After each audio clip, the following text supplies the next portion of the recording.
we are celebrating 60 years of Pet Sounds, an album that changed the group's life, an album that changed the music industry, an album that changed listeners' lives. You know, this album is a soundtrack for people. Did you know at the time you had something special on your hands, or was it just another record? It was just another record. We were finishing up a month-long tour of Japan, uh, and um, and Brian was very excited to have us come home because he had been working on this new record, and a lot of times we would be gone. Brian would get into the studio and be very anxious and hoping we would return in order to appreciate the new music. Right. So here we are. Okay, we're home, Brian. Next day, I get a call. Come on down to the studio. Oh, man. Okay. Jet lag's already set in, right? He says, you got to hear this stuff. Okay. All right. And of course, we were completely mystified because this is a whole new kind of music for us. It's more thoughtful. It's romantic. It's melancholy. It's all the things that the Beach Boys. Well, we like romantic, but our songs are fun and joyous and happy, and these songs were thoughtful and had some melancholy. So it was a mixed emotion. But because we're professional guys, one day after we got home, we're in the studio singing I Know There's an Answer. Right.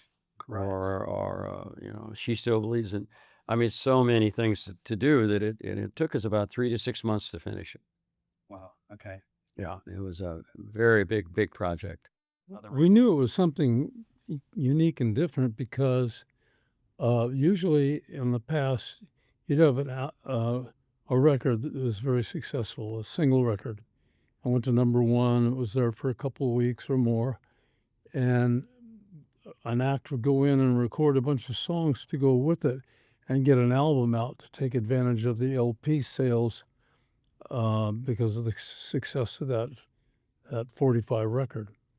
But then Brian got the idea to do a thematic kind of conceptual album where the production, at least the production, had a continuity to it and a thematic feel to it.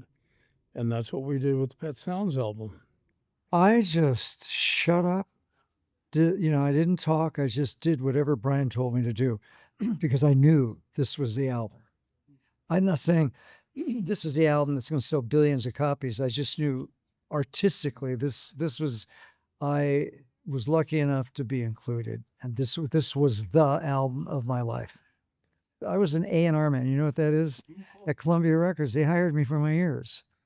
I just knew. I thought, wow, okay, now I'm in the band, and made 3 albums in the first year, and Pet Sounds was the 3rd album. I thought, talk about, in the Star Wars, they push the button, and V. Yes. That was the Light album. speed. Did you always understand, I guess, why Brian was such a let's do this, let's get into the studio perfectionist? And were you ever like, why are we doing all of this? You know what I mean? Did you see the vision? At the moment doing it, I don't know if I was seeing any vision or I was simply thinking, wow, that's a lot to do that many takes. And to me, they were sounding pretty good. So I don't think I saw any vision. I saw that we were working really hard on making something as perfect as we could. Yeah. And we being the group and Brian as well, because he had this idea to do something better than had been done before. When you heard the tracks played just solo in the studio, it was impressive. I remember thinking, wow, how did he do that? Where did he come up with that idea to the chord progressions or whatever it might be? But he used the best musicians that you could at the time, the wrecking crew, they called them. and came up with some fantastic and just unbelievably great product for the tracks.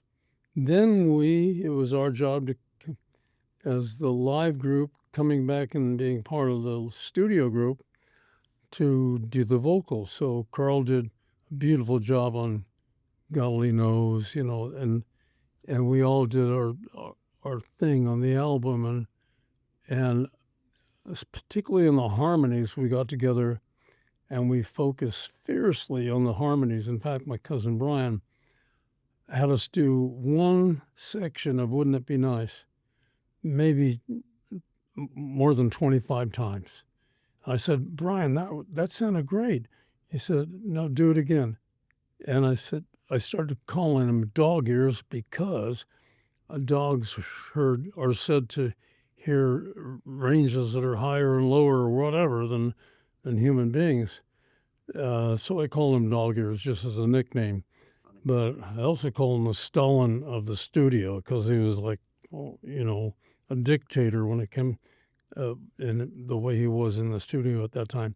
But it all worked out for the good, because if you listen to just the vocals, it's just amazing. Maybe the song might be nice, but the harmonies are unbelievably great. He had a lot of time on his hands, and we were always gone. So he would be anxious. When are they coming home? When are they coming home?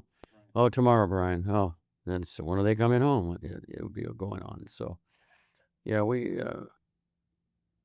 I came back into the band a while before that. I had left school. I mean, I'd left the Beach Boys to go to school. Brian called me up one day and said, I can't be on the road anymore because I don't want to, I don't want to work with my father or something to that effect. His dad was our road manager. And I said, okay, I'll come back in the group for a while and I'll stand in for you.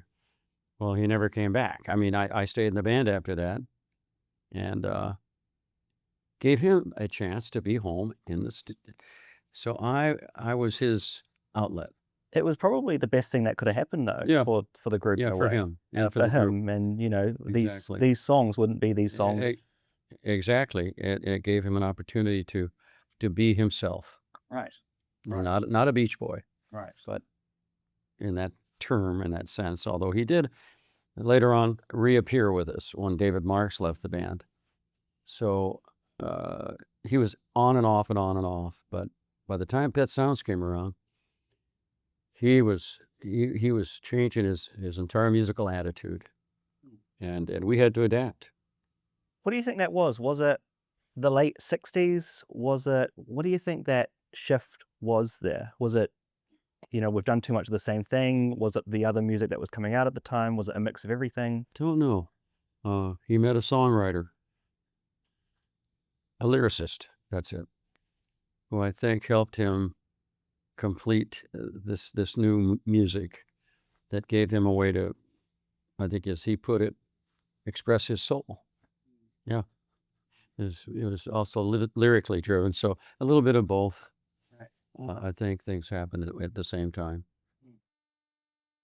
Well, I'm classically trained, so I listen a little differently, and I just heard those chords and little string septets, sometimes quartets in the middle of I'm Waiting for the Day. Oh my God, all of a sudden the strings are in there.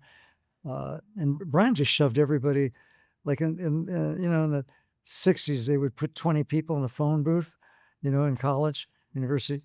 Well, Brian would do that. Just get in there, and the thing that's missing in music is not the music, not the great artistry, it's all there, is that we don't have leakage anymore. Explain that. In other words, I could hear the string section, God only knows, if I could hear them in Hal Blaine, the drummer, his microphones. It all leaked into one thing, and that's part of what made the sound. When you hear the record today, do you hear genius? Do you hear your youth? or do you hear pressure? What do you hear when you listen to the record? No, I just hear it as a beautiful album with great performances by great singers and songwriters too. So I look at it. Maybe it sounds strange, but I don't look at it so unobjectively. I look at it as a great set of records and a great set of songs, great set of tracks, great set of vocals on one album that created I think, a desire in other groups to do things that were similar in the way they did music. So it would be more comprehensive than they ordinarily might have thought. So I think it was a big influence that way. Did success become more complicated after this record because of how much it changed things? It wasn't that successful when Pet Sounds came out because Capitol Records at the time, their marketing and promotion people didn't know what to do with it. It was so different and so unique. So it took a while for it to get as established as it did. But because it was so appreciated musically by many people, many musicians, the perfection that we tried to achieve in Pet Sounds led to a pretty remarkable influence in the music industry. Because then groups and individuals who felt they could do something similar in their style got busy and did some great stuff. I mean, what are you most proud of? I'm most proud of Mike and Al and Bruce not succumbing to alcohol, smoke, or drugs and clouding the judgment of what I'm doing and being cool, clear, and sharp to take the direction and hit the actual notes that Brian would assign us in Pet Sounds. I just think I'm most proud of naming the album Pet Sounds because Brian didn't know what to call it. And there were his dogs, Banana and Louie, were his dogs at the time in his home in Bel Air. Were barking at a train going by, and he didn't know what to call it. So how about Pet Sounds, which is a double entendre, meaning pet songs, but pet sounds. The sounds of pets as well. It was kind of simple. But we did take it to Capitol Records, and this is what we wanted them to call it, and they did, and it became quite notorious. I was in India at Marishi's place with Paul McCartney one night when he told me, Mike, we were having a conversation, and he said, Mike, you really ought to take more care with your album covers. And I'm saying, wow, here's the mastermind of Sgt. Pepper's Lonely Hearts Club Band, which is about the most brilliant album cover to date at that time. And I told him, well, Paul, you're absolutely right, because our album was taken at the San Diego Petting Zoo. And so Pet Sounds, right? Anyway, I said to Paul, I said, Paul, you're absolutely right. But we always felt what was most important was what went in the sleeve, not the exterior. If you'd have told us 61 years ago that we were going to be celebrating the 60th anniversary of this particular album down the road, that 6 more decades, I would have thought, whoa, that sounds unachievable. Doesn't sound logical. But here we are. So we're very grateful for all the work. We're very grateful for all the work that people have put into giving this album, the kind of recognition that most likely it deserves. Yeah, we've been through a lot, but a lot of good things have come from it. Emotionally, it's great to sing the songs. Recording them is hard work. It's just really hard work. But after you get a chance to relax and enjoy it, performing it is even better. Well, is better, I should say. And it's the most reason. That's the reason we stay on the road, because all the great artists that have ever recorded love being on the road, because you enjoy the results Right. on stage, in person, in front of an audience, by the way, not just a microphone and engineers and all that technical stuff, but you're really enjoying the audience, enjoying it, and that's why we do it. Yes, it gives you a chance also to see the reap the rewards of your Yeah, hard it's work. like reaping the rewards of your hard work. Yes, Yes. you put it perfectly. We'll take it all in. Continue to take it all in. Congratulations. It was so nice to chat. I could chat forever, but I know, and that's a good interview, actually. Yeah, I mean, it was good. thank you. I appreciate you, sir. It was been quite a journey. I can't even believe it.